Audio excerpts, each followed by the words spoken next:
Najua wengi wanaweza kujiuliza, shule nilikuwa kilema kutokana na muda wangu, ningewashuhudia nilikuwa kilema. Leo natembea. Nilikuwa na miguu nyembamba kama mtoto mdogo. Afunguo kulia ulikuwa ni mnene afu ndefu akanikembamba akamepinda. Ilifika wakati nimevunjika mpaka miguu inaanza kuoza. Ndio kama choka kimi nianze kuomba. Baba Mungu ndiye tienzeni mari bali moja utakatifu na nuru. Ndio nimekuja kuhubiri injili mahali hapa. Naomba waachilie neema kwa huyu mama. Mungu angalia. Wako mabinti wengi hawaolewi, lakini huyu mama amepita hapa pale.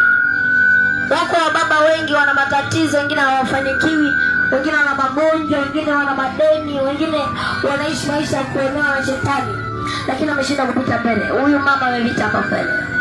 Nao uliniahidi kwamba nitakapoweka mkono kwa mgonjwa na watapata afya. Haita nguvu ya Roho Mtakatifu. Fuatisha maneno haya kaa kimya. Sema Bwana Yesu,